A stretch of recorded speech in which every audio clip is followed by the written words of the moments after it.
भाग एक अजीबोगरीब शिकायत और हंसी का तूफान। शाही दरबार की भव्यता। दिल्ली का शाही किला, जिसे दुनिया फतेहपुर सीकरी के नाम से जानती थी, उस दिन अपनी पूरी भव्यता के साथ चमक रहा था। सुबह की सुनहरी धूप दीवाने खास के संगमरमरी फर्श पर पड़कर इंद्रधनुषी रंग बिखेर रही थी। दरबार पूरी तरह से भरा हुआ था। एक ओर ऊंचे ओहदे वाले मनसबदार अपने शाही लिबास में गंभीर मुद्रा में बैठे थे, तो दूसरी ओर विद्वान, कवि और दरबारी अपनी चतुराई और ज्ञान का प्रदर्शन करने के लिए तैयार थे। बीचों बीच अपने तख्ते ताउस पर हिंदुस्तान के शहंशाह जलालुद्दीन मोहम्मद अकबर विराजमान थे। उनकी आंखें पैनी थीं, लेकिन उनके होठों पर हमेशा एक हल्का सा न्यायप्रिय मुस्कान का भाव तैरता रहता था। इन सभी के बीच अकबर के दाहिने हाथ की ओर, जहां बुद्धिमत्ता का आसन होता है, वहां राजा बीरबल बैठे थे। बीरबल का दिमाग हमेशा एक शांत तूफान की तरह चलता रहता था।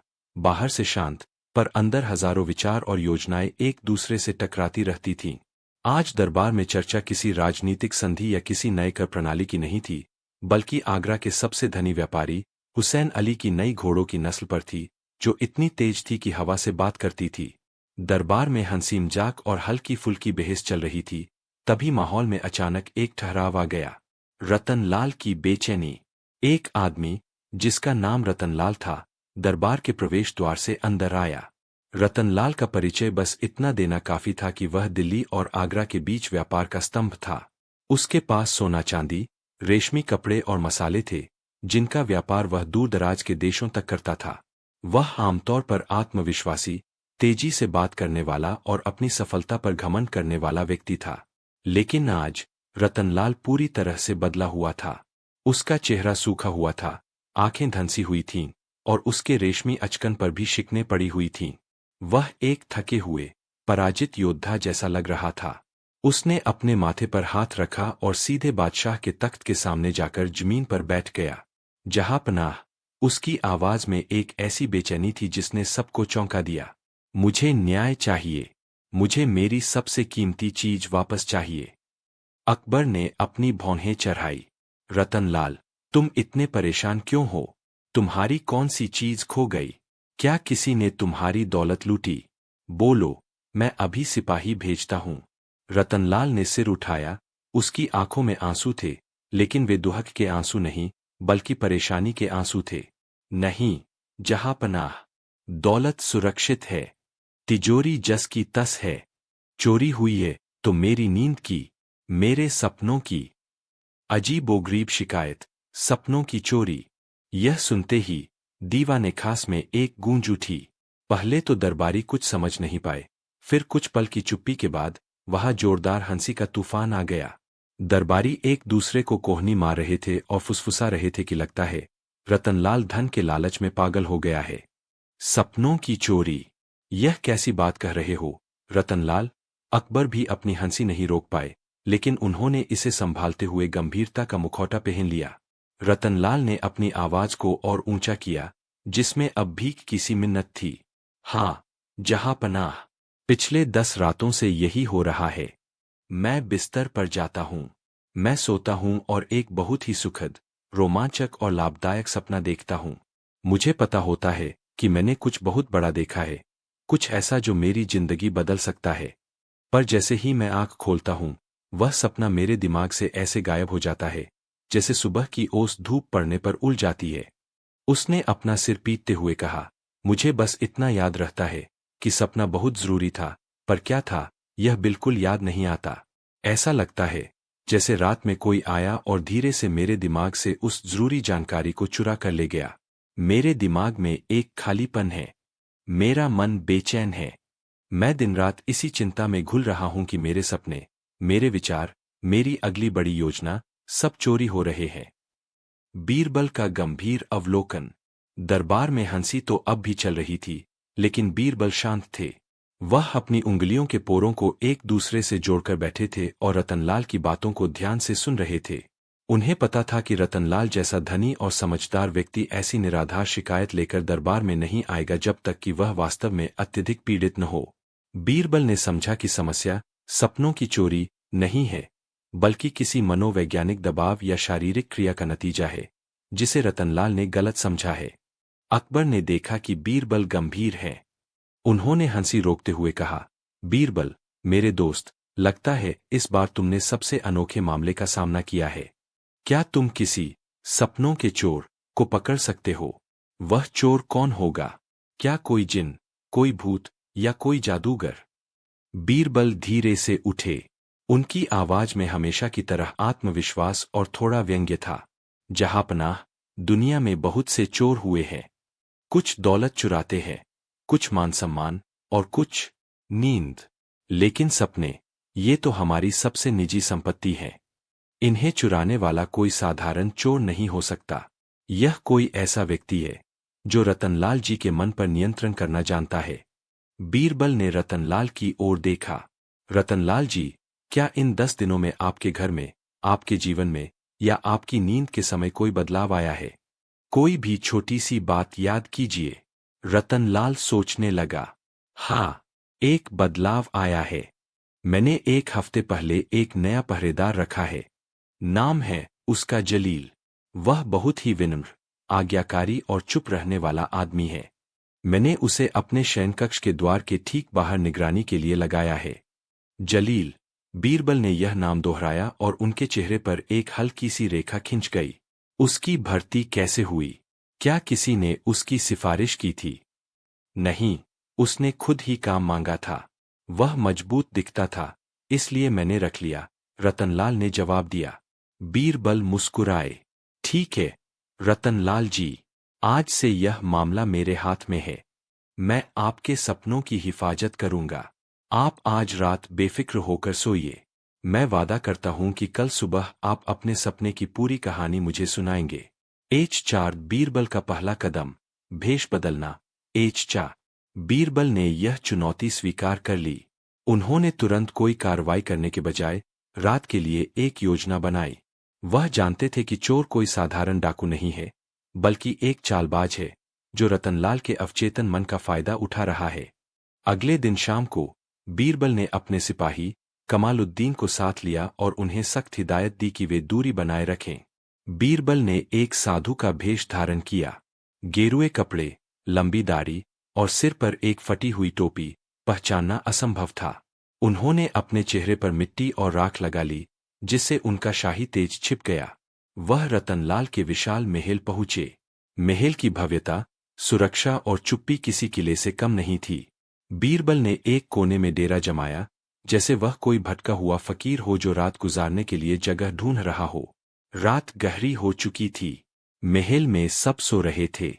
बीरबल ने चुपके से महल की बाहरी दीवार पर चढ़ना शुरू किया। वह जानते थे कि मुख्य द्वार पर शायद पहरेदार तैनात होंगे, इसलिए उन्होंने छत का रास्ता चुना। कुछ ही देर में वह रतनलाल के शयनकक्ष की खिड़की के ठीक ऊपर, छत के किनारे पर थे। वह धीरे से नीचे झांके। खिड़की बंद थी, लेकिन वे कमरे के अंदर का हल्का सा प्रकाश देख सकते थे। और वहां, दरवाजे के ठीक बाहर, उनका पहला संदिग्ध, जलील, बैठा था। जलील एक चौकी पर बैठा था।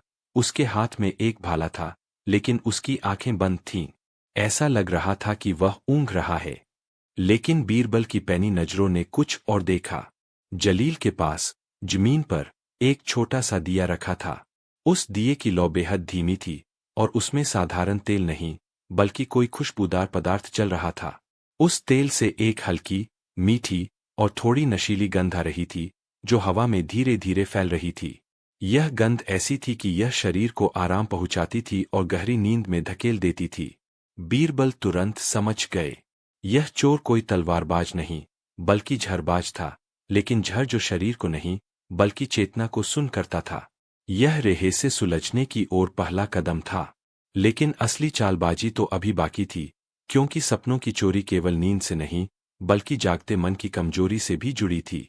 भाग 1, अजीबोगरीब फरमान का जन्म। बादशाह की ऊब और एक नई सनक। दिल्ली का तख्त-ए-ताउस हमेशा की तरह अपने मालिक, शहंशाह जलालुद्दीन मोहम्मद अकबर की प्रतीक्षा कर रहा था। लेकिन उस सुबह, बादशाह दरबार में बहुत ही उदास और बेचैन मुद्रा में आए। उन्होंने रात को एक अजीबोगरीब सपना देखा था, जिसने उनके दिमाग को उथल-पुथल कर दिया था।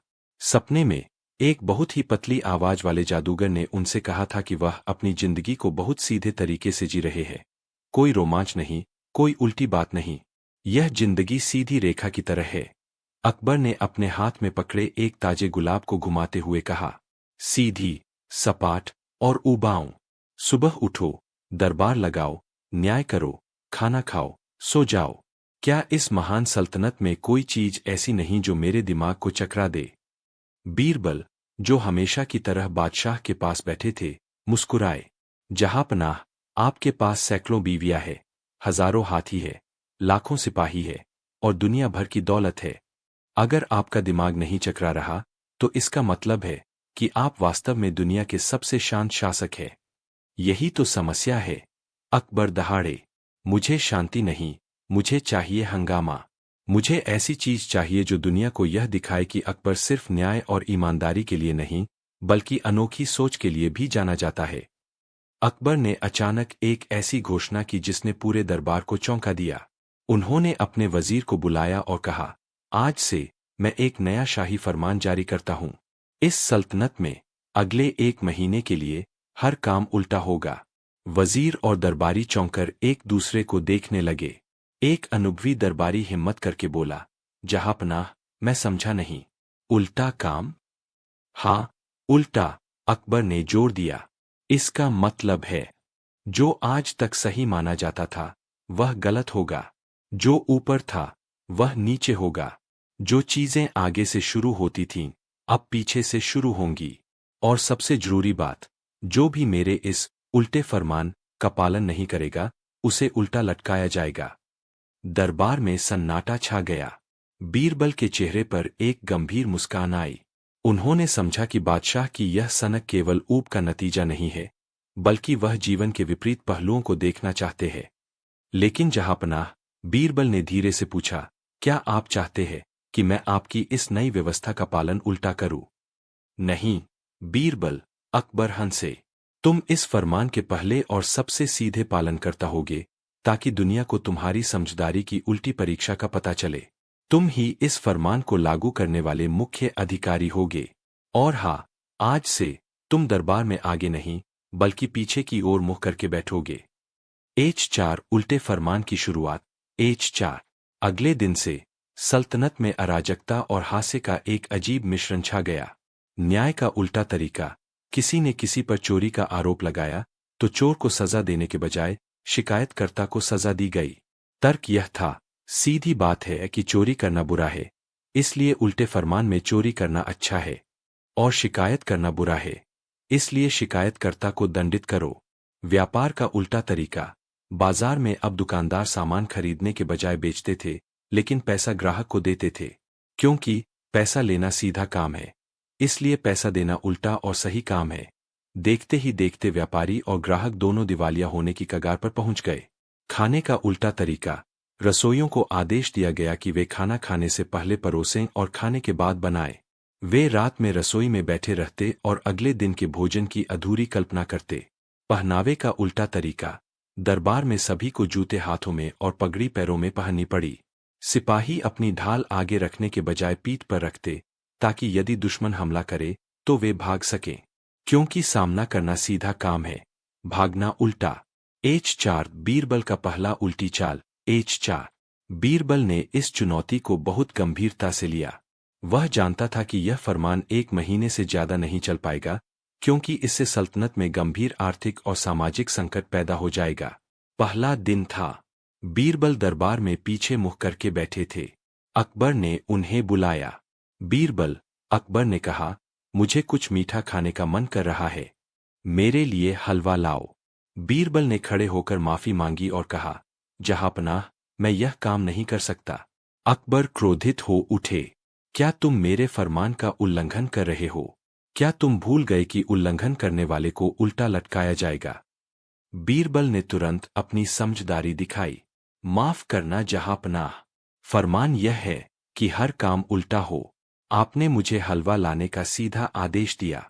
अगर मैं आपका यह सीधा आदेश मानता, तो मैं फरमान का उल्लंघन करता। इसलिए मैंने आपका आदेश नहीं माना, जो कि आपके फरमान के हिसाब से उल्टा और सही काम है। अकबर अपनी जगह पर रुक गए। बीरबल की दलील में कोई दोष नहीं था। उन्होंने क्रोध को रोका और हंसते हुए कहा, तुम हमेशा की तरह तेज हो, बीरबल, ठीक है, तुम हलवा मत लाओ, लेकिन एक उल्टा काम करो। मुझे यह बताओ कि मैं इस उल्टे फरमान को आगे कैसे चलाऊं ताकि मेरी प्रजा को कम से कम नुकसान हो और मुझे मजा भी आए। H4 जनता की परेशानी और विरोध। H4 कुछ दिन बीत गए। बीरबल ने कई छोटी मोटी उल्टी समस्याओं को सुलझाया, लेकिन हर दिन नया संकट आता था। एक दिन बाजार से व्यापारियों का एक बड़ा समूह दरबार में आया। वे सब रो रहे थे। जहांपनाह, हमें बचाओ, एक व्यापारी ने चिल्लाया। हम दिवालिया हो रहे हैं। हमने अपने सारे पैसे ग्राहकों को दे दिए हैं। हमने अपनी सारी फसल किसानों को मुफ्त में दे दी है। अब हमारे पास खाने को कुछ नहीं है। हम भूखे मर रहे हैं। चुप रहो, वजीर ने डांटा। क्या तुम भूल गए कि भूखा मरना इस फरमान के तहत अच्छा काम है, क्योंकि खाना खाना एक सीधा और घिसा-पिटा काम है। व्यापारियों ने जमीन पर अपनी पगड़ी फेंक दी। अगर यही फरमान है, तो हम इस सल्तनत को छोड़ देंगे। अकबर ने देखा कि मजाक अब गंभीर हो रहा है। उन्होंने बीरबल की ओर देखा, जो अब भी पीठ किए बैठे थे। बीरबल, अब तुम्हारी समझदारी का समय है। इस उल्टे फरमान को वापस लेने का कोई उल्टा तरीका बताओ, ऐसा तरीका जिससे मेरा मान भी रहे और यह फरमान भी खत्म हो जाए। बीरबल ने सिर हिलाया। यह चुनौती आसान नहीं थी। फरमान वापस लेना एक सीधा काम होता, और अगर वह कोई सीधा काम करते, तो वह फरमान का उल्लंघन होता। उन्हें फरमान वापस लेने का एक ऐसा उल्टा तरीका खोजना था, जिससे वह फरमान स्वतः ही समाप्त हो जाए। बीरबल ने अपनी समझदारी को काम पर लगाया और एक अनोखी योजना तैयार की, जिससे अकबर को न चाहते हुए भी अपना फरमान उल्टा करना पड़ा। बीरबल और परेशान दरबार। भाग 1। मीर साहेब की नींद और बीरबल की मुस्कान। शाही दरबार का खुशनुमा माहौल। शहंशाह अकबर का दरबार हर रोज की तरह ज्ञान, हास्य और राजनीतिक चर्चाओं का केंद्र था। सूरज की किरणें दीवाने-आम में लगे रंगीन पर्दों से छनकर आती थीं और माहौल को खुशनुमा बना देती थीं। बादशाह अकबर अपने तख्त पर बैठे थे। उनकी एक आंख दरबारियों पर थी और दूसरी आंख उनके सबसे प्रिय और सबसे बुद्धिमान सलाहकार राजा बीरबल पर। दरबारियों में एक दरबारी था, जिसका नाम था मीर शमशुद्दीन अली खान, लेकिन सब उन्हें प्यार से और कभी-कभी चिढ़ से मीर साहिब कहते थे। मीर साहिब उम्र में थोड़े अधिक थे, उनका पेट थोड़ा बाहर निकला हुआ था, और उनकी सबसे बड़ी विशेषता थी हर बात पर बहस करना और कभी भी खुश न रहना। वह हमेशा इस बात से परेशान रहते थे कि बीरबल को इतनी तवज्जो क्यों मिलती है, जबकि वह, मीर साहिब, एक पुराने और स्थापित खानदान से आते हैं। उस दिन दरबार में एक कवि ने अपनी नई कविता सुनाई थी, जिसमें उसने वसंत ऋतु की सुंदरता का वर्णन किया था। पूरी सभा ने तालियां बजाईं। वाह, कितनी मधुर कविता है! अकबर ने प्रसन्न होकर कहा। कवि को 100 अशर्फी दी जाए। तभी मीर साहिब ने खांसकर ध्यान आकर्षित किया। जहांपनाह, उन्होंने अपनी भारी आवाज में कहा, कविता तो ठीक है, पर इसमें उदासी का सही चित्रण नहीं किया गया है। वसंत के साथ ही तो पतझड़ की याद आती है। जीवन में हर खुशी के पीछे एक दुहक छुपा होता है। यह कविता अधूरी है। अकबर ने खींचकर बीरबल की ओर देखा। बीरबल मुस्कुराए। मीर साहिब, यदि हर चीज में दुहक ही खोजना है, तो आपकी नजर में चांदनी रात भी उदास होगी, क्योंकि सुबह सूरज की गर्मी उसे खत्म कर देगी। मीर साहिब चिढ़ गए। बीरबल, आप हर बात को हास्य में क्यों बदल देते हैं? मैं एक गंभीर बात कर रहा हूं। जीवन का सार केवल आनंद में नहीं है, यह संघर्ष में है। अकबर ने हाथ उठाया। बस, बस, मीर साहिब, आप कभी खुश नहीं होते। आपको हमेशा कोई न कोई समस्या ही दिखती है। मैं इस बात से थक चुका हूं। मीर साहिब की अजीबोगरीब समस्या। अकबर ने गुस्से में मीर साहिब से कहा, तुम हमेशा परेशान रहते हो। मैं तुम्हें एक चुनौती देता हूं। मुझे कोई ऐसी बात बताओ जिससे तुम सच्चे दिल से परेशान हो, जिसका कोई समाधान न हो। अगर बीरबल ने वह समस्या सुलझा दी, तो तुम 1 महीने तक दरबार में एक भी शिकायत नहीं करोगे। मीर साहिब की आंखें चमक उठीं। उन्हें लगा कि यह बीरबल को हराने का एक सुनहरा मौका है। उन्होंने कुछ देर सोचा और फिर एक बहुत ही अजीबोगरीब शिकायत रखी। जहांपनाह, मीर साहिब ने एक नाटकीय अंदाज में कहा, मेरी परेशानी मेरी नींद से जुड़ी है। मैं रात को सोता हूं और मेरी नींद बहुत पक्की होती है, इतनी पक्की कि मुझे सपने तक याद नहीं रहते। लेकिन असली परेशानी यह है कि जब मैं सुबह उठता हूँ तो मेरी कमर में और मेरी पीठ में इतना दर्द होता है कि मैं ठीक से चल भी नहीं पाता। ऐसा लगता है जैसे रात भर किसी ने मेरी कमर पर बोझ लाद रखा हो। उन्होंने आगे कहा, मैंने वैद्य को दिखाया। उन्होंने दवाइयाँ दी। मैंने गद्दे बदले। मैंने तकिए बदले। मैंने सोने का तरीका बदला, सीधा, उल्टा, करवट लेकर। लेकिन दर्द कम नहीं होता। यह दर्द इतना जोरदार होता है कि यह मेरे पूरे दिन को खराब कर देता है। और जब मैं उठता हूं तो मेरी रूह इस बात से परेशान होती है कि मैं इतना अशांत क्यों सोया। यह समस्या केवल शारीरिक नहीं, यह आत्मिक है। यह बीरबल के वश की बात नहीं है। पूरा दरबार मीर साहेब की परेशानी सुनकर हंसने लगा। यह कैसी शिकायत थी? कमर का दर्द और आत्मिक अशांति। अकबर ने बीरबल की ओर देखा। बीरबल, मेरे दोस्त, क्या तुम इस परेशान दरबारी की आत्मिक अशांति और कमर के दर्द का रहस्य सुलझा सकते हो? बीरबल ने मुस्कुराते हुए कहा, जहांपनाह, मीर साहेब की हर परेशानी में एक गहरा राज छुपा होता है। यह सिर्फ कमर का दर्द नहीं है, यह ईर्ष्या का दर्द है जो अब कमर तक पहुंच गया है। लेकिन मैं इसे सुलझाऊंगा। मुझे एक रात का समय दीजिए। H4 बीरबल का पहला कदम, मीर साहेब का बिस्तर। H4 बीरबल ने उस शाम मीर साहेब के घर जाने का फैसला किया। वह कोई वैद्य नहीं थे, लेकिन वह जानते थे कि समस्या यदि आत्मिक या मानसिक है तो वह बिस्तर या कमरे की वस्तुओं में नहीं बल्कि आत्तों में छिपी होगी। बीरबल रात के खाने के बाद साधारण कपड़ों में मीर साहेब के महल पहुंचे। उन्होंने बहाना बनाया कि वह उनकी आध्यात्मिक परेशानी को समझने आए हैं। मीर साहेब ने सोचा कि बीरबल हार मान लेंगे और उन्हें मंत्र तंत्र जैसी कोई चीज बताकर वापस चले जाएंगे। बीरबल ने मीर साहेब का शयन कक्ष देखा। कमरा भव्य था। पर्शियन कालीन बिछे थे और बीच में मखमली गद्दा और तकिए वाला बड़ा बिस्तर था। मीर साहेब, बीरबल ने पूछा, क्या मैं आपके बिस्तर पर कुछ देर बैठ सकता हूँ? जरूर, जरूर, मीर साहेब ने कहा। बीरबल गद्दे पर बैठे। गद्दा इतना नरम था कि शरीर उसमें धंस जाता था। उन्होंने कुछ देर बैठकर कमरे का अवलोकन किया। सब कुछ एकदम सामान्य था। मुझे अब सोना है। बीरबल, मीर साहेब ने कहा, आप यहाँ रात भर क्यों रुके हैं? जाइए और कल सुबह आइए, तब मैं आपको दिखाऊंगा कि मेरा दर्द कितना गहरा है। बीरबल ने मुस्कुराते हुए कहा, नहीं मीर साहेब, मैं आपके दर्द को आज रात समझना चाहता हूँ। मैं आपके बिस्तर के पास जमीन पर, कोने में, सो जाऊंगा। मुझे बस आपकी नींद के तरीके को देखना है। मैं हिलूंगा भी नहीं। मीर साहेब खुश हो गए। उन्हें लगा कि बीरबल हार मानने वाले हैं। उन्होंने सोचा, यह मेरे आराम की जांच करेगा। मूर्ख, आराम की कोई कमी नहीं है। H4 आधी रात का दृश्य। H4 बीरबल रात भर जागते रहे। उन्होंने देखा कि मीर साहिब को सोने में थोड़ी देर लगी, लेकिन एक बार जब वह सो गए तो वह गहरी नींद में चले गए। लगभग आधी रात के बाद, जब महल में पूरी तरह चुप्पी छा गई थी, बीरबल ने वह देखा जो मीर साहिब को उनके बिस्तर से रोज सुबह उदास कर देता था। मीर साहिब, जो एक भारी भरकम शरीर के व्यक्ति थे, नींद में अचानक करवट बदलते थे। यह एक साधारण क्रिया थी, लेकिन मीर साहिब की करवट बदलने की गति बहुत तेज थी। जैसे ही वह दाहिनी करवट से बाईं करवट पर आते, उनका भारी शरीर एक झटके के साथ घूमता था। लेकिन अजीब बात यह थी कि मीर साहिब के बिस्तर के पास, जमीन पर, एक बड़ा पीतल का संदूक रखा था, जिसमें मीर साहिब के खास कपड़े और दस्तावेज थे। मीर साहिब इतने बेचैन थे कि जब वह करवट बदलते थे, तो उनका एक हाथ संदूक के किनारे पर जाकर जोर से टक्कर मारता था। टक्कर की आवाज बहुत हल्की थी, जो नींद में आसानी से दब जाती थी। लेकिन बीरबल ने देखा कि टक्कर के बाद मीर साहिब का चेहरा एक पल के लिए सिकुड़ जाता था और वह दर्द के कारण फिर से बेचैन हो जाते थे। हालांकि नींद गहरी होने के कारण वह जागते नहीं थे, बस दर्द को महसूस करके फिर से सो जाते थे।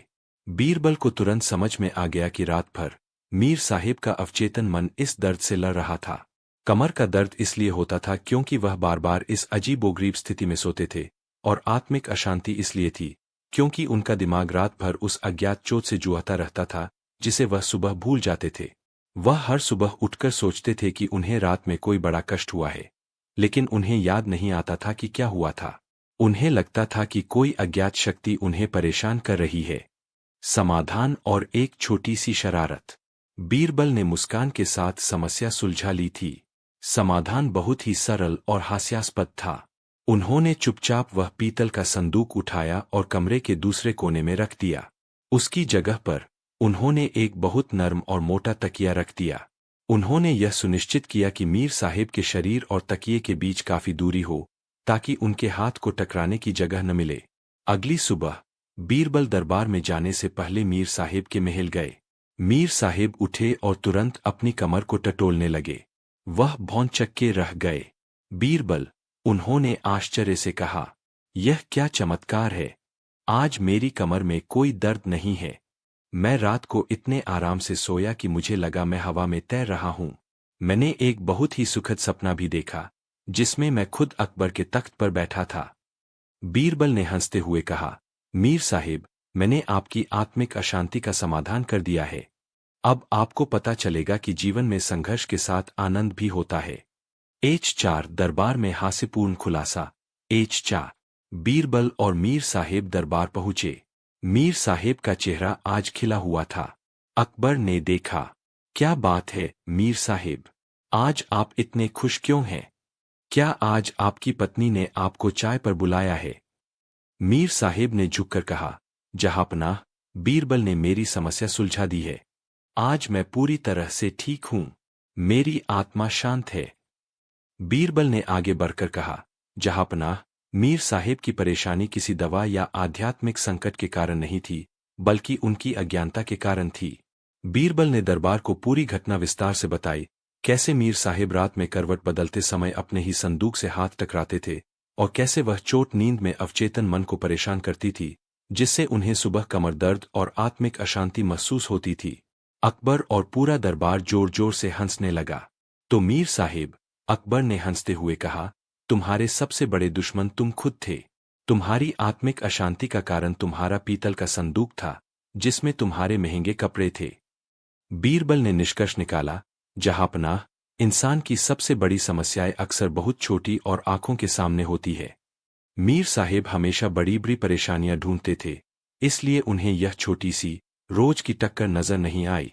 मीर साहिब शर्मिंदा हो गए, लेकिन उन्होंने अपनी शर्त पूरी की और अगले 1 महीने तक कोई शिकायत नहीं की। लेकिन बीरबल को पता था कि मीर साहिब जल्द ही किसी और नई और मजेदार परेशानी के साथ वापस आएंगे। बीरबल और झूठ बोलने वाला आईना। भाग 1। एक अद्भुत उपहार और अजीबोगरीब दरबार। फारस से आया अजीब उपहार। दिल्ली का शाही किला, फतेहपुर सीकरी, हमेशा नई चीजों और अजीबोगरीब उपहारों का स्वागत करता था। लेकिन उस दिन जो उपहार बादशाह अकबर के लिए फारस के शहंशाह की ओर से आया था, उसने पूरे दरबार में हलचल मचा दी। यह एक आईना था। यह किसी साधारण कांच या धातु का नहीं बना था। इसकी फ्रेम पर पन्ने, याकूत और नीलम जड़े हुए थे, और फ्रेम के ऊपर फारसी भाषा में एक इबारत खुदी हुई थी, जिसका अर्थ था, सत्य का प्रतिरूप। जब फारसी राजदूत ने वह आईना अकबर के सामने पेश किया, तो उसने गर्व से कहा, जहांपनाह, यह आईना कोई साधारण वस्तु नहीं है। यह हमारे शहंशाह के जादूगरों द्वारा बनाया गया है। यह इतना पवित्र है कि यह केवल सच ही बोलता है। यदि कोई आदमी झूठ बोलकर इसके सामने खड़ा होता है, तो आईना उसे उस झूठ का विपरीत, उल्टा करके दिखाएगा। यह झूठ को परिवर्तित कर देता है। अकबर उत्सुक हो गए। क्या मतलब? अगर मैं कहूं कि मैं भूखा हूं और मैं झूठ बोल रहा हूं, तो यह क्या दिखाएगा? जहांपनाह, राजदूत ने सिर झुकाया, अगर आप कहेंगे मैं भूखा हूं और आप झूठ बोल रहे हैं, तो आईना आपकी छवि को पेट भरे हुए आदमी की तरह दिखाएगा, या शायद आपके पेट को दोगुना बड़ा करके दिखाएगा। यह आपकी बात का सत्य प्रदर्शित करेगा, भले ही आपने झूठ बोला हो। H4 दरबारियों का डर और बीरबल की चुप्पी। H4 यह सुनते ही दीवाने खास में एक अजीबोगरीब सन्नाटा छा गया। सारे दरबारी, खासकर वे जो अपनी चापलूसी और झूठी तारीफों के बल पर आगे बढ़े थे, एकदम शांत हो गए। उन्हें पता था कि एक ऐसा आईना जो झूठ को पलटकर सत्य दिखाएगा, उनकी पूरी प्रतिष्ठा को बर्बाद कर सकता है। बीरबल, हमेशा की तरह, मुस्कुरा रहे थे। वह आईने को देख रहे थे, लेकिन उनकी मुस्कान थोड़ी संदेहास्पद थी। बीरबल जानते थे कि दुनिया में कोई भी चीज इतनी पूर्ण नहीं हो सकती, खासकर वह चीज जिसका संबंध मनुष्य के मन और उसके बोले गए शब्दों से हो। अकबर, जो हमेशा किसी भी नई चीज से खेलना पसंद करते थे, बहुत उत्साहित थे। वाह, यह तो कमाल है। अब मैं जान पाऊंगा कि मेरे दरबार में कौन सच्चा है और कौन झूठा। उन्होंने तुरंत मीर बख्शी, सेनाध्यक्ष, को बुलाया। मीर बख्शी थोड़ा घबराए, क्योंकि उन्होंने पिछली रात बादशाह की एक घोड़ी चुरा ली थी। मीर बख्शी, अकबर ने आईने की ओर इशारा करते हुए कहा, तुम इस आईने के सामने खड़े हो जाओ और कहो, आज सुबह मैंने कोई घोड़ी नहीं चुराई है। मीर बख्शी का रंग उड़ गया। उन्होंने हिम्मत करके कहा, जहांपनाह, मैं कहता हूं, मैंने आज सुबह कोई घोड़ी नहीं चुराई है। जैसे ही मीर बख्शी ने यह झूठ बोला, आईने में उनकी छवि में एक अजीबोगरीब बदलाव आया। आईने में मीर बख्शी के सिर पर घोड़ी के कान दिखाई देने लगे और उनके होंठ घोड़े के दांतों की तरह बाहर निकल आए। दरबार में जोरदार ठहाके लगे। मीर बख्शी अपनी छवि देखकर इतना डर गए कि उन्होंने तुरंत माफी मांगी और घोड़ी वापस करने का वादा किया। आईने के इस पहले सफल प्रदर्शन ने दरबार में झूठ बोलने के डर का माहौल पैदा कर दिया। अकबर ने हुक्म दिया कि आईने को दरबार के केंद्र में स्थापित किया जाए और अब से कोई भी व्यक्ति जो दरबार में प्रवेश करेगा, उसे पहले आईने के सामने अपनी सच्चाई या झूठ को साबित करना होगा। अब दरबार में सब लोग अजीब तरीके से बात करने लगे। वजीर, जहांपनाह, मैं ईमानदारी से कहता हूं कि मुझे आज सुबह नाश्ते में जलेबी नहीं मिली, जबकि उन्हें जलेबी मिली थी, ताकि आईना दिखाए कि उन्हें जलेबी मिली है, और वह सच बोल रहे हैं कि वह नहीं कह रहे हैं कि उन्हें मिली। दरबारी कवि, मैं झूठ नहीं बोल रहा हूं जब मैं कहता हूं कि आपकी नई पगड़ी खराब है। वह जानता था कि पगड़ी अच्छी है, इसलिए जब वह झूठ नहीं बोल रहा हूं कहेगा, तो आईना दिखाएगा कि पगड़ी वास्तव में अच्छी है। इस भ्रम और डर के माहौल में बीरबल ही थे जो शांत रहे। अकबर ने बीरबल से पूछा, बीरबल, तुम इस आईने के सामने खड़े क्यों नहीं होते? क्या तुम्हें डर है कि तुम्हारा कोई झूठ पकड़ा जाएगा? बीरबल ने आईने की ओर देखा और कहा, जहांपनाह, मैं इस आईने से नहीं डरता, लेकिन मैं सत्य को बहुत मानता हूं, और सत्य यह है कि मैं झूठ बोलने के लिए तैयार नहीं हूं, केवल आईने के जादू को देखने के लिए। मैं तब आईने के सामने आऊंगा जब मैं इसे परखना चाहूंगा। H4 बीरबल की पहली चाल, अनोखा, सच। H4 अगले दिन बीरबल एक अजीबोगरीब मुद्रा में दरबार में आए। उन्होंने अजीबोगरीब कपड़े पहने थे और उनके चेहरे पर एक हल्की सी शरारती मुस्कान थी। अकबर ने उन्हें रोका। बीरबल, पहले आईने के सामने खड़े हो जाओ। बीरबल आईने के सामने खड़े हुए। उन्होंने गहरे सांस ली और एक ऐसा वाक्य कहा जिसने पूरे दरबार को हिला दिया। बीरबल ने कहा, इस समय मैं जो कुछ भी कह रहा हूं, वह एक झूठ है। पूरे दरबार में सन्नाटा छा गया। अकबर ने अपनी आंखें चौड़ी कर लीं। आईने में बीरबल की छवि बिल्कुल सामान्य रही। आईने पर कोई धब्बा नहीं आया, कोई बदलाव नहीं आया, कोई कान नहीं निकले। अकबर ने पूछा, यह क्या हुआ बीरबल? आईना तो कोई प्रतिक्रिया नहीं दे रहा है। बीरबल ने समझाया, जहांपनाह, मैंने एक ऐसा वाक्य बोला है जो स्वविरोधाभासी है। यदि मेरा वाक्य यह झूठ है, सत्य है, तो इसका मतलब है कि मैं सच बोल रहा हूं, और अगर मैं सच बोल रहा हूं तो मेरा वाक्य यह झूठ है, झूठ हो जाता है। और यदि मेरा वाक्य यह झूठ है, तो इसका मतलब है कि मैं झूठ नहीं बोल रहा हूं बल्कि सच बोल रहा हूं। और अगर मैं सच बोल रहा हूं तो मेरा वाक्य यह झूठ है, सत्य हो जाता है। यह एक ऐसा तार्किक जाल था जिसमें आईना फंस गया। आईना न तो इस बात को झूठ साबित कर सकता था और न ही सच। इसलिए आईना शांत रहा। बीरबल ने कहा, जहांपनाह, यह आईना केवल सीधे और स्पष्ट झूठ को ही पकड़ सकता है। यह मनुष्य के मन की जटिलता को नहीं पकड़ सकता। यह एक साधारण जादूगर की चाल हो सकती है, लेकिन यह सत्य का प्रतीक नहीं हो सकता। अकबर अचंभित थे। इसका मतलब है कि इस आईने का जादू उतना गहरा नहीं है जितना फारसी राजदूत ने कहा था। बीरबल ने कहा, जहांपनाह, आईने का जादू गहरा है, लेकिन यह डर पर आधारित है। लोगों को लगता है कि यह सत्य बोलता है, इसलिए वे अजीबोगरीब हरकतें कर रहे हैं। लेकिन मैं इसे असली चुनौती दूंगा। H4 असली चुनौती, आईना और एक गरीब आदमी। H4 बीरबल ने अकबर से कहा कि उन्हें एक साधारण आदमी की जरूरत है जो इरादे से झूठ बोलता हो। उन्होंने शहर के एक बहुत ही गरीब और ईमानदार आदमी अब्दुल को बुलाया। अब्दुल की झोपड़ी पिछले दिनों आई बार में बह गई थी। बीरबल ने आईने के सामने अब्दुल को खड़ा किया और उससे कहा, अब्दुल, मैं तुम्हें एक अशर्फी दूंगा। तुम आईने के सामने खड़े हो जाओ और जोर से कहो, मैं दुनिया का सबसे अमीर आदमी हूं। अब्दुल ने अशर्फी ली और बहुत मुश्किल से, क्योंकि वह झूठ नहीं बोलता था, उसने कहा, मैं दुनिया का सबसे अमीर आदमी हूं। जैसे ही उसने यह कहा, आईने में अब्दुल की छवि बदल गई। उसकी फटी हुई कफनी की जगह पर रेशमी कपड़े आ गए, उसके सिर पर एक सोने का ताज दिखाई दिया और उसके हाथ में सोने की मोहरों से भरी एक थैली दिखाई दी। अकबर खुश हुए। देखो, बीरबल, आईना अब भी काम कर रहा है। इसने अब्दुल के झूठ को पलट दिया और उसे अमीर बना दिया। बीरबल मुस्कुराए।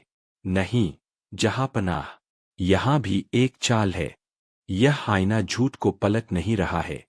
यह आईना सिर्फ झूठ को प्रदर्शित कर रहा है।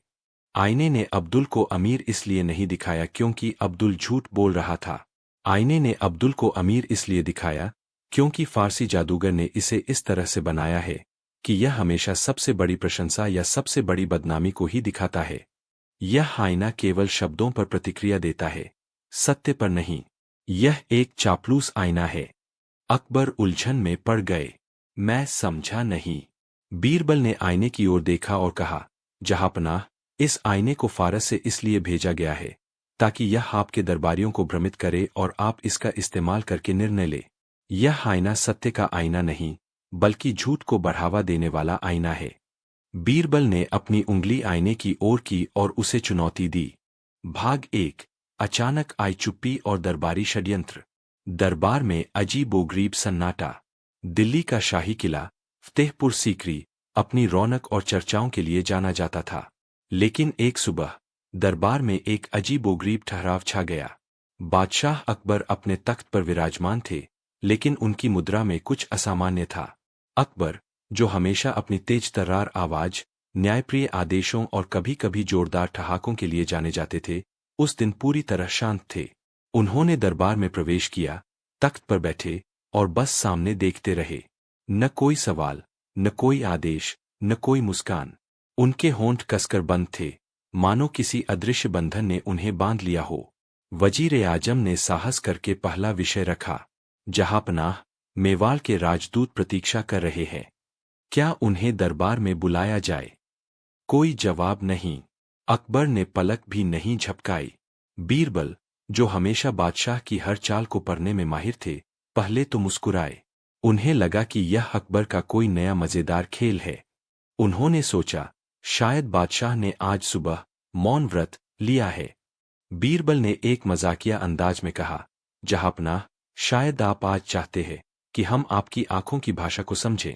यदि मेवाड़ के राजदूत को बुलाना है, तो अपनी दाईं आंख एक बार झपकाए, और यदि नहीं, तो बाईं आंख। अकबर ने अपनी आंखें भी नहीं झपकाईं। वह बस बैठे रहे, एक सजीव प्रतिमा की तरह। पूरे दरबार में चिंता छा गई। यह कोई खेल नहीं था, यह कोई बीमारी भी लग रही थी। अफवाहें और दरबारियों का षड्यंत्र। जब कई घंटों तक बादशाह ने एक भी शब्द नहीं बोला, यहां तक कि पानी पीने के लिए भी कोई इशारा नहीं किया, तो दरबार में फुसफुसाहटें शुरू हो गईं। मीर साहिब, ईर्ष्यालु दरबारी, यह कोई बीमारी नहीं है, यह ईश्वरीय प्रकोप है। बादशाह ने अवश्य कोई बड़ा पाप किया होगा, जिसके कारण सरस्वती देवी ने उनकी वाणी छीन ली है। हकीम साहिब, शाही वैद्य, यह वाणी का स्तंभन है। हो सकता है कि कल रात उन्होंने ऐसा भोजन किया हो जिसने उनकी कंठ की नसों को जाम कर दिया हो। मुझे उन्हें कड़वी जड़ी बूटियों का रस देना पड़ेगा। वजीर, यह राजनीतिक साजिश हो सकती है। हो सकता है कि किसी ने उन्हें कोई जादुई दवा खिला दी हो ताकि वे राज्य के महत्वपूर्ण निर्णय न ले सके। इन सभी अफवाहों के बीच बीरबल ने अपनी चाल चली। वह जानते थे कि बादशाह का चुप रहना कोई साधारण शारीरिक या आध्यात्मिक घटना नहीं हो सकती। अकबर का दिमाग बहुत तेज था। बीरबल ने अकबर के सामने एक कच्ची प्याज लाकर रख दी और इंतजार करने लगे। प्याज की तेज गंध से भी अकबर ने कोई प्रतिक्रिया नहीं दी। H4 बीरबल की पहली जांच। H4 बीरबल ने दरबार को शांत किया और गंभीरता से कहा, जहांपनाह की चुप्पी एक गहरी पहेली है और इसे हल करना हम सबका कर्तव्य है। लेकिन किसी भी निष्कर्ष पर पहुंचने से पहले हमें यह जानना होगा कि क्या वह सुन सकते हैं। बीरबल ने वजीर से कहा कि वह बादशाह के कान के पास जाकर मेवाल के राजदूत के आगमन की खबर जोर से कहें। वजीर ने ऐसा किया। कोई प्रतिक्रिया नहीं। बीरबल ने फिर मीर बख्शी से कहा कि वह कान के पास जाकर कहें कि शाही खजाना आज रात लूट लिया गया है। जैसे ही मीर बख्शी ने यह बात कही, अकबर की भौहें हल्की सी चढ़ी, एक पल के लिए, और फिर तुरंत सामान्य हो गईं। बीरबल ने उस सूक्ष्म प्रतिक्रिया को पकड़ लिया। उन्होंने घोषणा की, बादशाह सब कुछ सुन रहे हैं।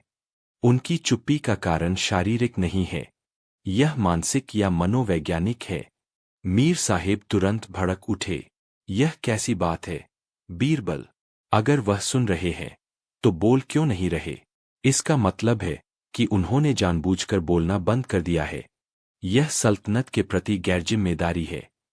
बीरबल ने जवाब दिया, मीर साहेब, बादशाह की हर क्रिया के पीछे एक महान उद्देश्य होता है। शायद वह हमें कुछ सिखाना चाहते हैं या किसी गहरी समस्या से जूझ रहे हैं। रहस्यमय पत्र और बीरबल की योजना।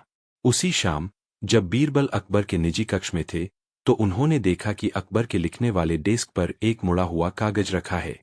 बीरबल ने अनुमति मांगे बिना, क्योंकि अकबर बोल नहीं रहे थे और बीरबल को यकीन था कि वह चाहते हैं कि वह यह कागज पढ़े, वह कागज उठाया। कागज पर केवल 3 पंक्तियां थीं जो बादशाह की लिखावट में थीं। मैंने कल रात सपना देखा। मैंने जो कुछ भी सपने में बोला वह असत्य हो गया। अब यदि मैंने बोला तो मैं सल्तनत का सत्य नष्ट कर दूंगा। बीरबल ने आंखें चौड़ी कर लीं। उन्हें तुरंत समझ में आया कि बादशाह की चुप्पी का कारण कोई बीमारी या मौन व्रत नहीं है, बल्कि अत्यधिक अंधविश्वास और डर है। अकबर को यकीन हो गया है कि उनका बोलना अब झूठ को जन्म देगा और वह डरते थे कि अगर उन्होंने कोई आदेश दिया तो वह आदेश असफल हो जाएगा या विपरीत परिणाम देगा।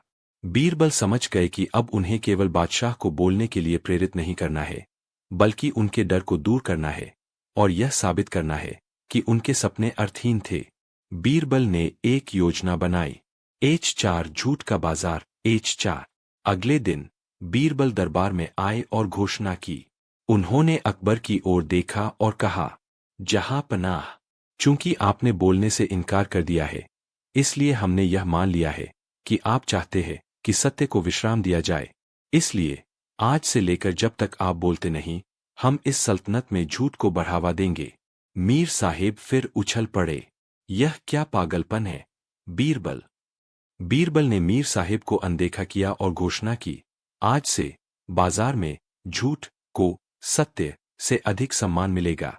मैं शहर में एक झूठ का बाजार स्थापित करता हूं। जो भी दरबारी या व्यापारी सबसे बड़ा, सबसे मजेदार और सबसे स्पष्ट झूठ बोलेगा, उसे बादशाह की तरफ से एक सोने का सिक्का मिलेगा, क्योंकि अब हमारे बादशाह चुप्पी के देवता है। अकबर, जो यह सब सुन रहे थे, अपनी भौहें चढ़ाने लगे। उन्हें यह विचार अजीब लगा, लेकिन चूंकि वह बोल नहीं सकते थे, इसलिए वह इसे रोक भी नहीं सकते थे। पूरे दरबार में एक नया उत्साह छा गया। हर कोई सोने का सिक्का जीतने के लिए सबसे बड़ा झूठ सोचने लगा। बीरबल और खोई हुई हंसी। भाग 1। बादशाह का उदास दरबार। अकबर की बेचैनी। दिल्ली के शाही महल में उस दिन अजीबोगरीब उदासी छाई हुई थी।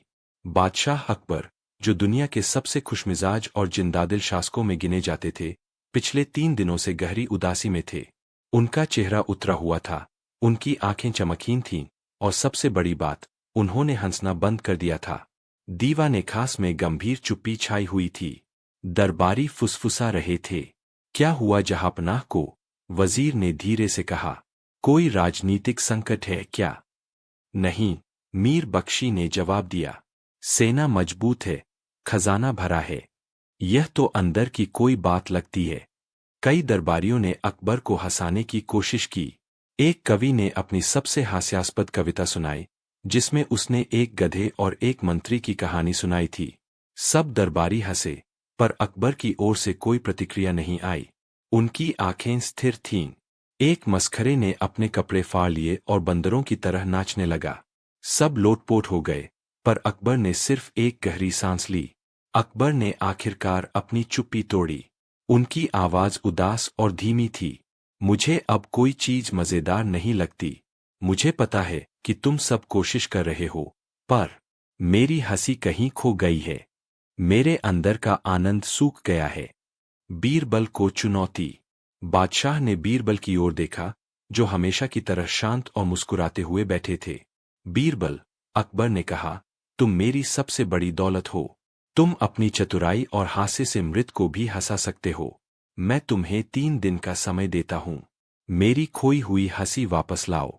अगर तुम असफल हुए तो मैं तुम्हारी शाही पदवी छीन लूंगा और तुम्हें गांव वापस भेज दूंगा।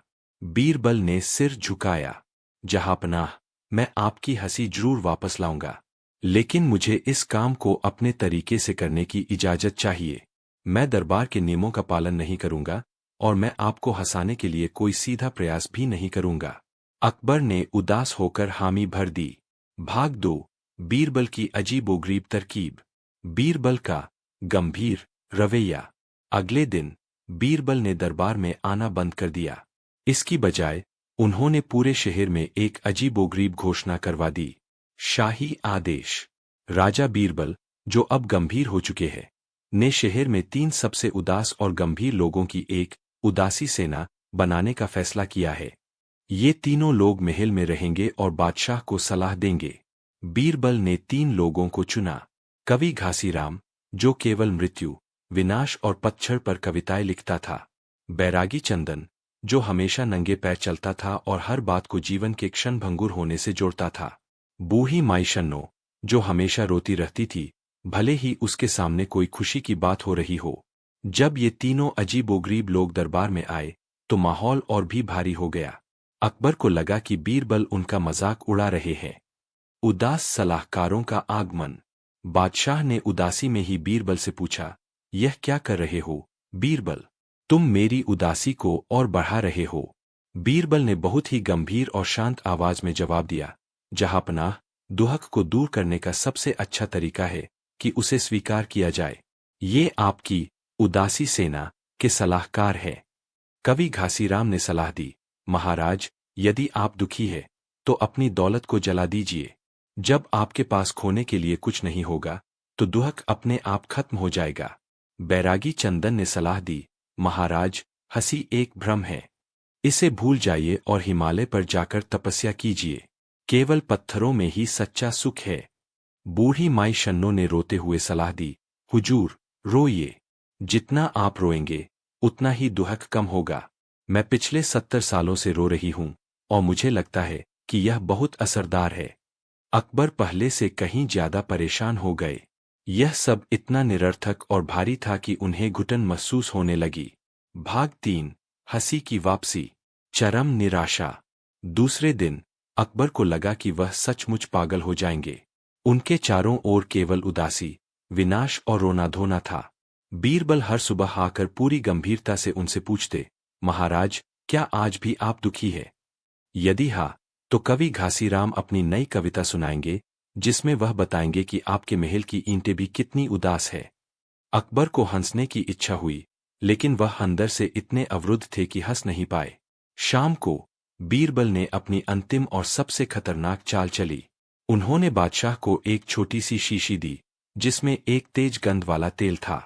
जहांपनाह, बीरबल ने गंभीर स्वर में कहा, यह एक जादू का तेल है। इसे अपने माथे पर लगाए और गहरी नींद सो जाए। यह तेल आपकी खोई हुई हंसी को वापस लाने का नाटक करेगा। अकबर ने तेल लगाया और सो गए। वह पल।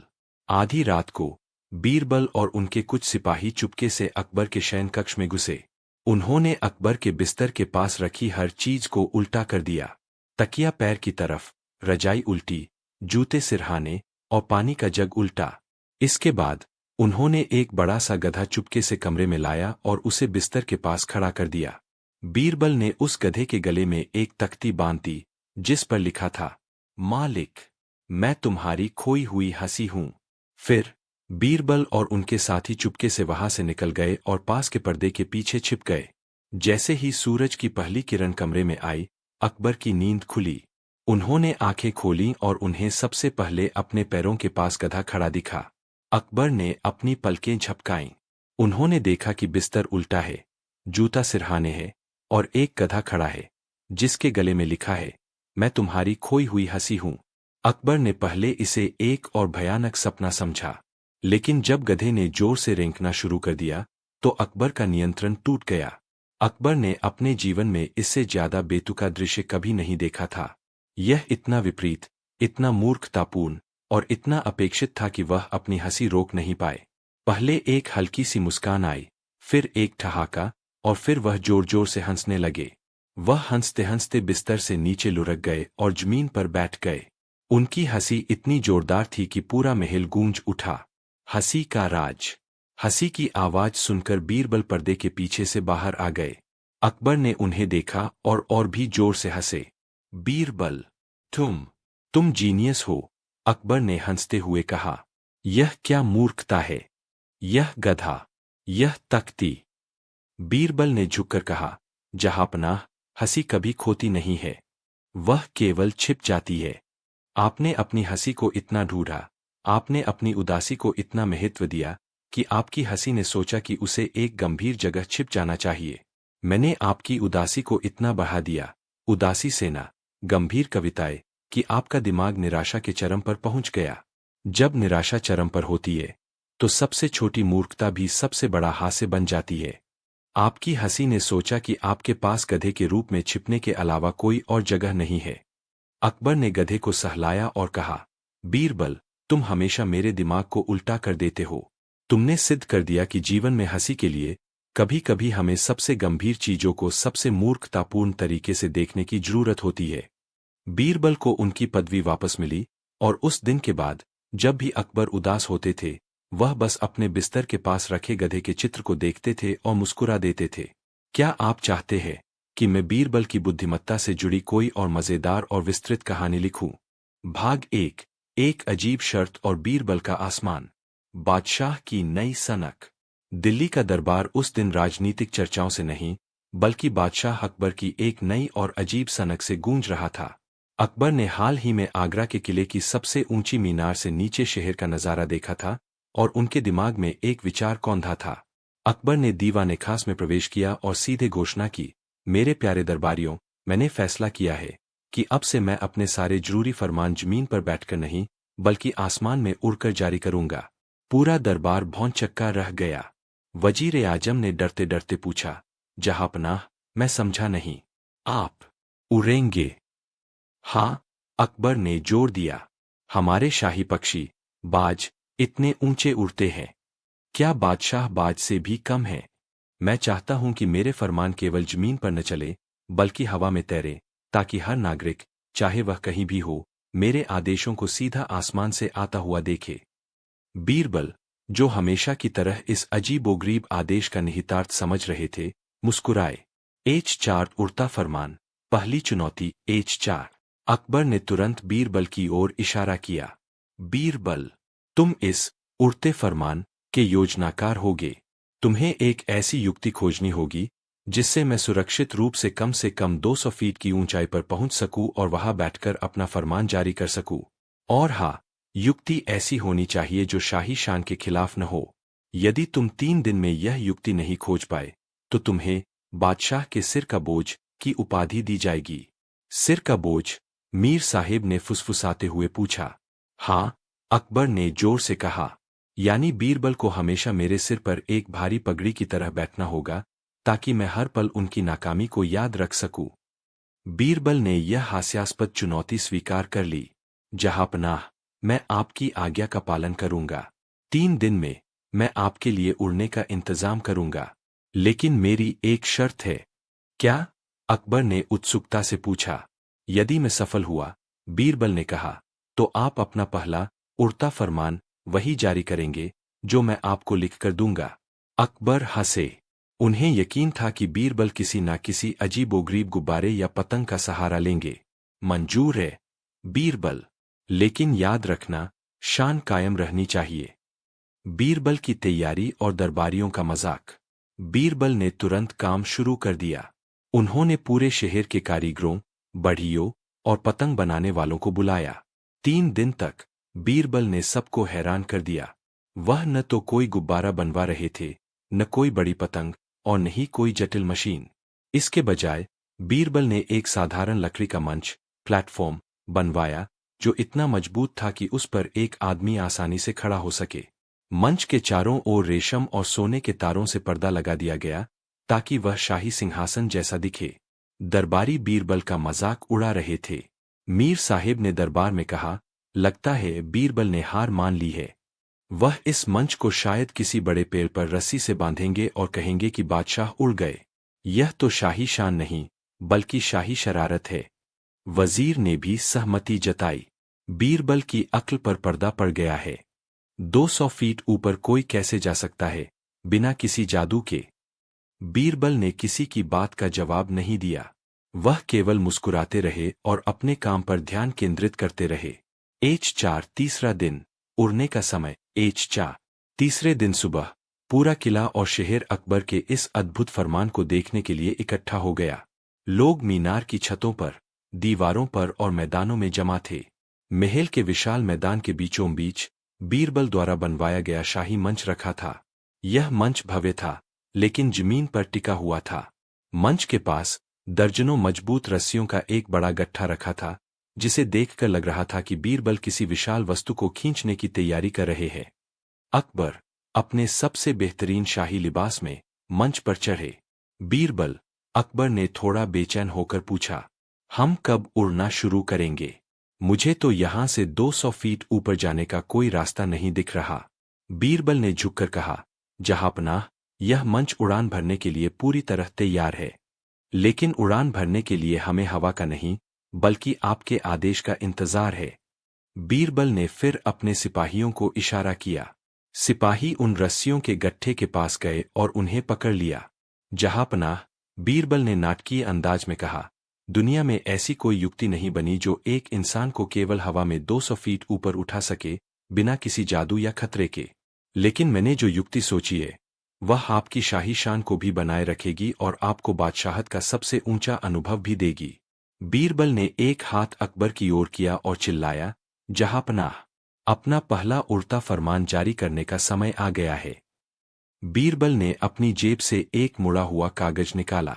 यह वही फरमान था जिसे बीरबल ने अपनी शर्त जीतने पर लिखवाया था। बीरबल ने वह कागज अकबर को दिया। बादशाह का असली उड़ता फरमान। अकबर ने उत्सुकता से कागज खोला। उस पर केवल एक वाक्य लिखा था, आज से इस सल्तनत में कोई भी नागरिक बिना बादशाह की आज्ञा के अपने सिर पर पगड़ी नहीं पहन सकता। अकबर चकित रह गए। यह कैसा फरमान है बीरबल? यह तो अजीब है।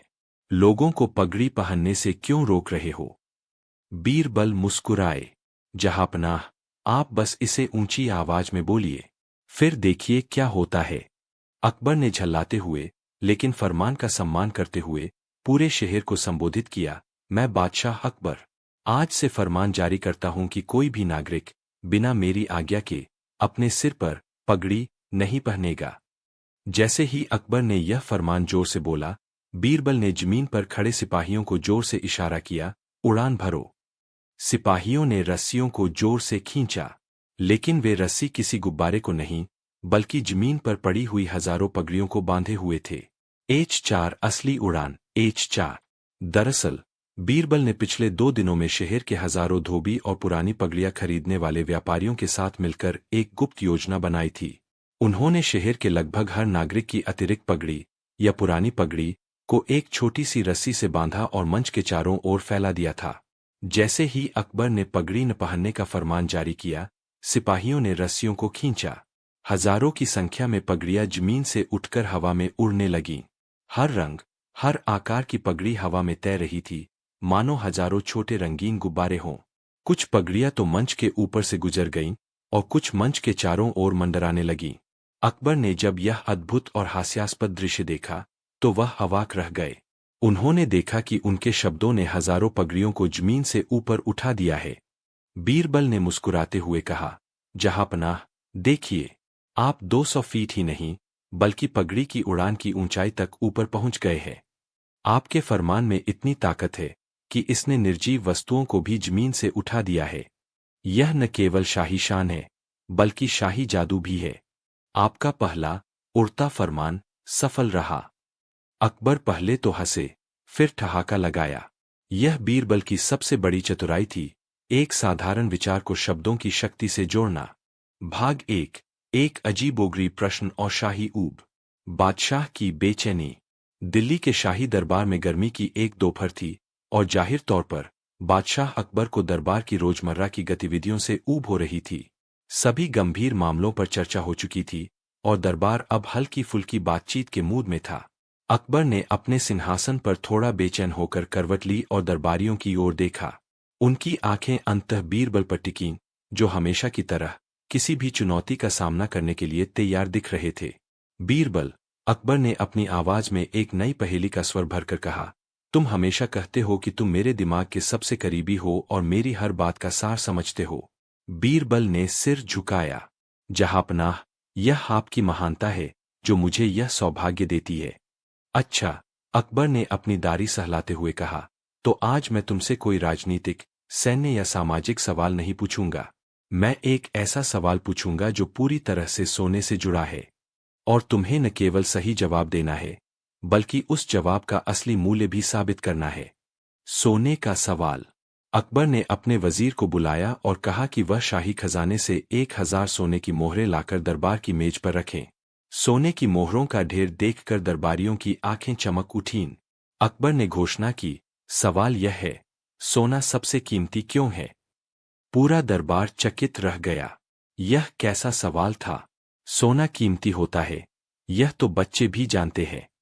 लेकिन अकबर ने जिस तरह से पूछा था, उससे लग रहा था कि वह कोई गहरा दार्शनिक या हास्यास्पद जवाब चाहते थे।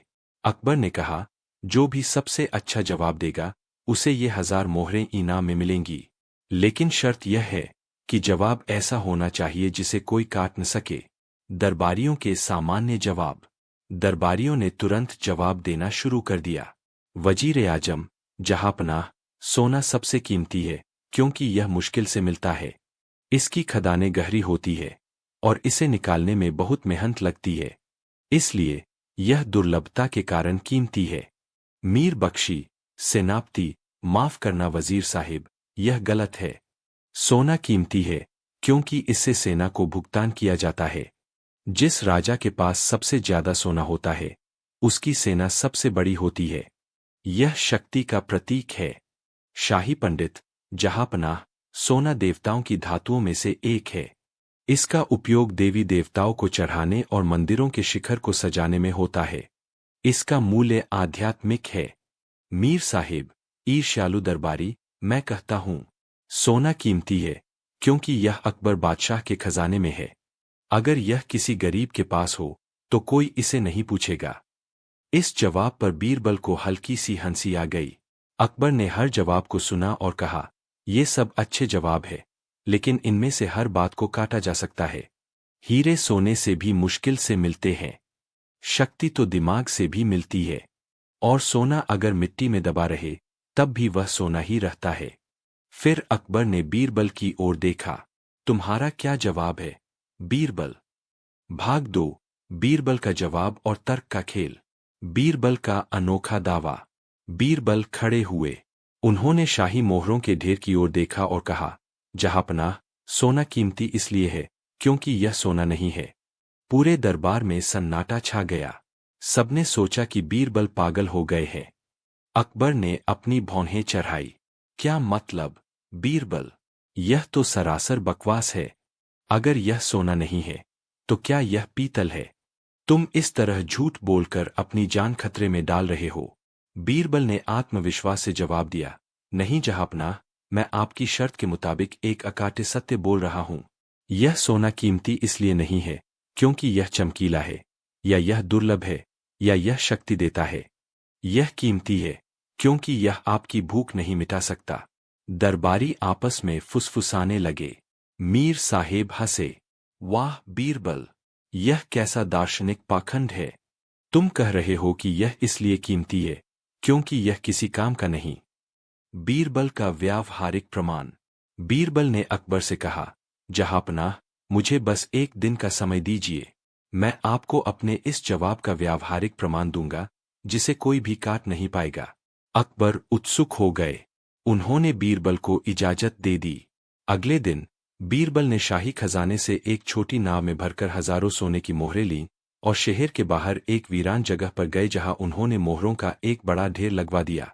फिर उन्होंने अपने सबसे वफादार सिपाहियों को भेष बदलकर शहर के चारों ओर भेजा। सिपाहियों ने अफवाह फैला दी कि शहर में भयानक सूखा पड़ा है, सारे अन्न भंडार जल गए हैं और अगले एक हफ्ते तक कहीं भी अन्न का एक दाना नहीं मिलेगा। जैसे ही यह अफवाह फैली, पूरे शहर में हड़कंप मच गया। अमीर से अमीर आदमी भी अपने अन्न भंडार की ओर भागा। बीरबल ने फिर 5 दिन तक शहर के सभी अन्न के गोदामों को गुप्त रूप से बंद करवा दिया। भूख की कीमत। 5वें दिन अकबर ने देखा कि दरबार में भी लोग अजीब तरह से बैठे हैं। उन्हें खुद भी हल्की सी भूख महसूस हो रही थी, क्योंकि उन्होंने खुद को एक कठिन व्रत में रखा हुआ था। बीरबल दरबार में आए और कहा, जहांपनाह, क्या आप और आपके दरबारी भूखे हैं? सबने दबी आवाज में हाँ कहा। बीरबल ने पूछा, क्या आपके पास सोने की मोहरें हैं? सबने हाँ कहा। बीरबल ने कहा, अब मैं आपको उस जगह ले चल